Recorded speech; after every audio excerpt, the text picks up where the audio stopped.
Now, have you heard this one?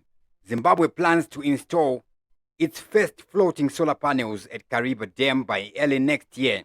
The government also plans to install floating panels at the Mtiriki Dam, and there's been steady interest from the private sector for more projects.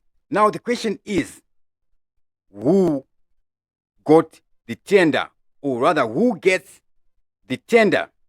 This is actually a good project should it come to fruition.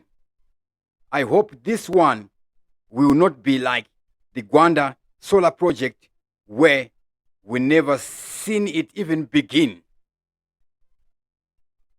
So, to answer some of the questions, here's this video clip here. Thank you very much for that question. So we have a private investor who's looking at putting up to 600 megawatts of floating solar on the Kariba Dam. I'll start with the advantages of that. Okay, here he says we have a private investor. Now, this private investor, is he investing interest or investing money? If he is investing money, what is it?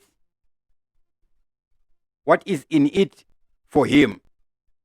Is he going to be collecting a lot of money from ZESA for many, many years?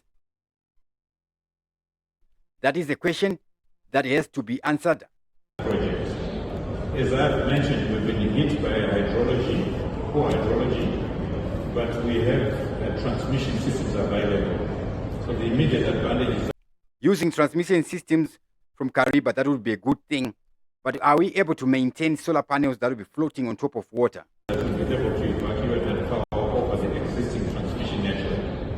And we could then also use Kariba as a battery bank, where during the day when you've got solar, you reserve your water for the time that you need it.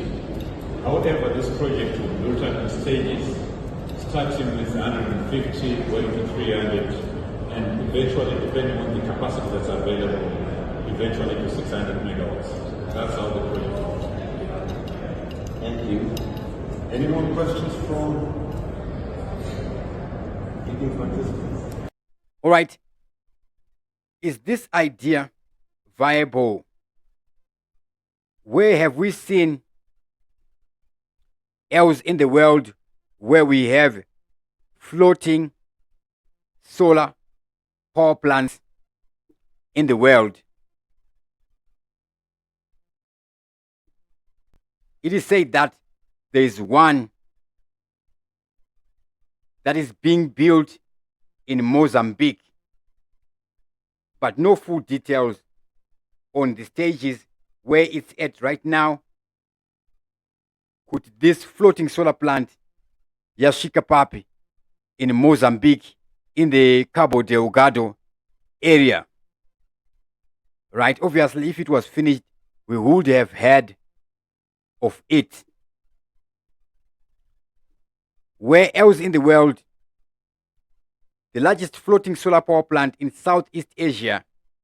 There is one in Southeast Asia, but this one is the largest solar power plant in Southeast Asia, and it has 192 megawatts. It produces 192 megawatts, and these guys want to build something that produces 600 megawatts.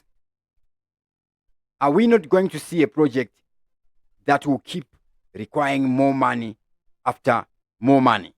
Only time will tell what happens next. As of now, I'm going to sign out. Dr. Clarence, Champions Network.